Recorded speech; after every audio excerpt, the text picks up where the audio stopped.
Hey, what's up, everybody? This is Charles. I want to welcome you guys to another episode of the Dreamerspro Show, where we cover everything, that's related to hot sports news, NBA news, classic debates, and where we give you guys a fresh take on sports and the way we see it. So if this is your first time to the channel, I want to welcome you to the channel.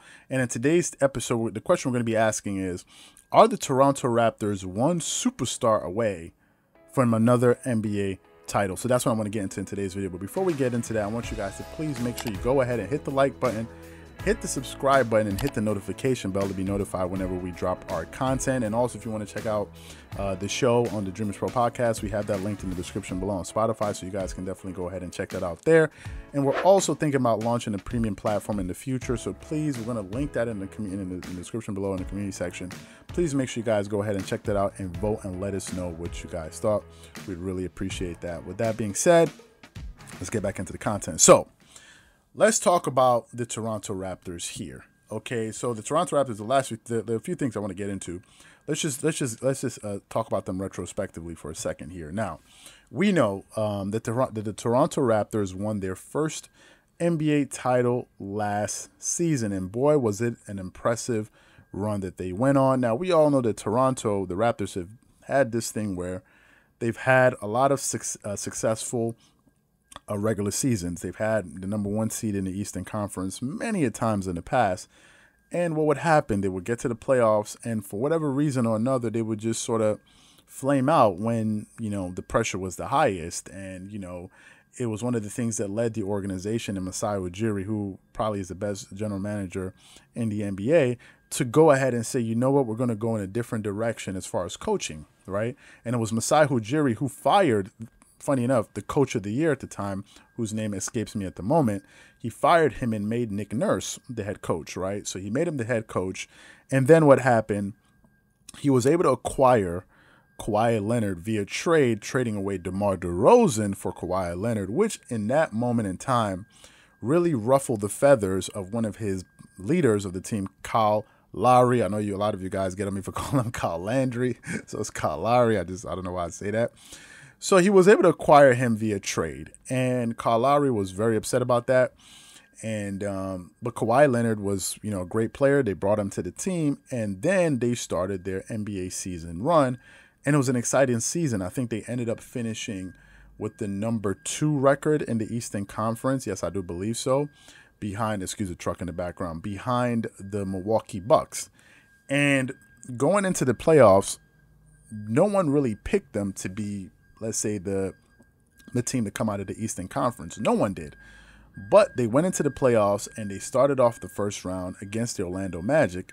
And in that first round, they dropped the first game to the Orlando Magic, and then they came back and won the next 4 games, which to me was pretty impressive. Then they went to the next round when they played against the Philadelphia 76ers. And in the next round, they ended up going 7 games in that series where, Kawhi Leonard in that game 7, after Jimmy Butler had the strip, went down, had the layup to tie the game, came out and hit the three-point shot that just sort of ricocheted off the rim the rim a few times and went in. And that took them to the Eastern Conference Finals, where they went to go play against the Milwaukee Bucks. And what happened? Going into that series, everyone picked the Milwaukee Bucks to win that series because, hell, they have the #1 team. They had the regular season MVP at the time there. And he was there, and the Milwaukee Bucks won the first 2 games. And then the Toronto Raptors made a switch, put Kawhi Leonard on Giannis to try to pick him up full court. And then they were able to come back and win 4 straight. Then they went to the NBA championship round, where they went there and they had a fantastic run and ended up beating the Golden State Warriors in 6 games. Now, let me just dispel this. I said it before, but I'll say it again.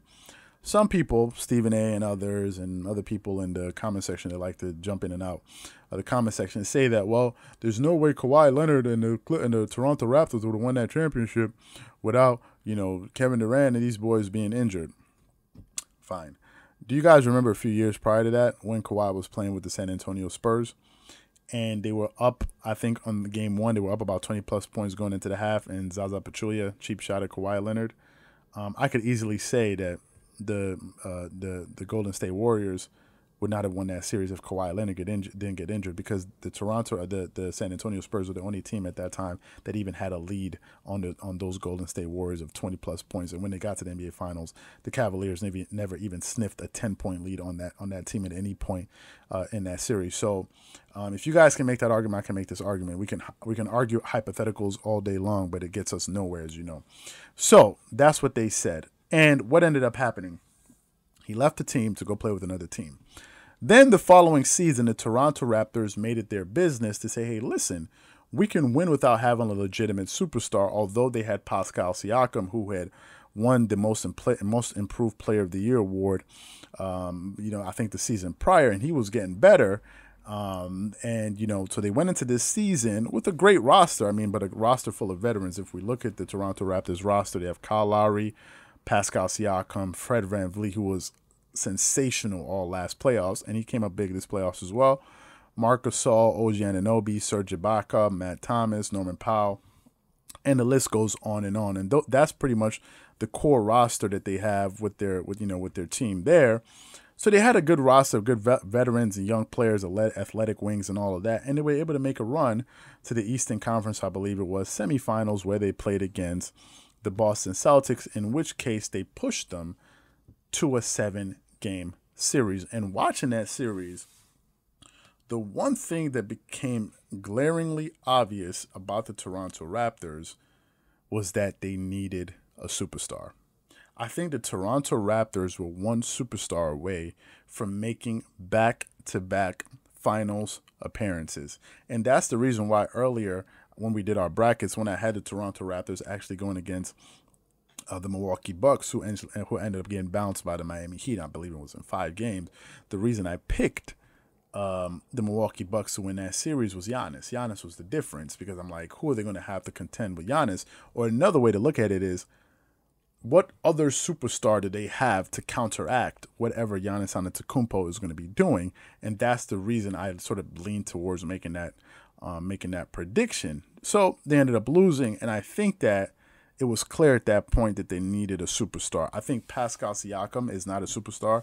I think he's an all-star. I don't think he can develop into a superstar. I just don't see it. I don't really see it. He probably could. I just don't see it. But what I think the Toronto Raptors need are a legitimate superstar. Now, we all know that Giannis Antetokounmpo is going to, I think he's going to be a free agent this off summer. Could they sign him? Could they get him? I don't know. If they could, I think it would definitely help. There's no way you can add Giannis Antetokounmpo, a two-time regular season MVP and Defensive Player of the Year winner, to your team and not be successful. So I think adding him to the nucleus that they have there, I think could really work wonders for them, because you remember, they have the best general manager in basketball. Some may argue they have the best coach in basketball in Nick Nurse, who's extremely smart. He has a lot of great emotional intelligence. He seems to understand how to read his players very well. He's great at drawing up plays out of the timeout, and he just seems very cerebral at his job, and he seems to know what he's doing. And you can see he was able to coach this team into the playoffs, where I believe some people didn't even think they were going to make it into the playoffs. Like, I remember when Serge Ibaka interviewed Charlamagne the God. I don't know why the hell he would interview Charlamagne the God and start asking him and asking him what he thought about basketball. And Charlamagne said he doesn't even think they're going to make it to the playoffs. And Serge Ibaka said, you're crazy. We're at least going to be the 4th seed. And they ended up becoming, I think it was the 2nd seed in the Eastern Conference. So kudos to them for being able to do that. But for me, I think that they're one superstar away from at least making it to the NBA championship round, and I think that superstar could help them beat whoever it is in the Eastern Conference, maybe the New Jersey Nets or whoever it is, because they are too much of a well-oiled machine. The culture that they have with that team is fantastic, and I think they just need one more superstar. Could it be Giannis Antetokounmpo? I don't know. So what I want to know from you guys is really simple. One, do you agree with me that you think that the Toronto Raptors are one superstar away from another NBA title? And if so, who do you think that superstar could be? Whoever you think it is, please leave your thoughts and comments in the comment section below, because I really want to know what you guys think about this particular topic. Again, if you enjoyed the video, please make sure you go ahead and hit the like button, hit the subscribe button, and hit the notification bell to be notified whenever we drop our content. Again, don't forget to check out the Dreamerspro Podcast, which is linked in the description below on Spotify. And I believe we're going to be on iTunes soon. And please make sure you go ahead and leave a vote. And in the community section, let us know what you guys think, since we're thinking of launching our premium platform. So please let me know what you guys think about that. Once again, this is Charles here from Dreamerspro, wishing you guys an amazing day. Peace.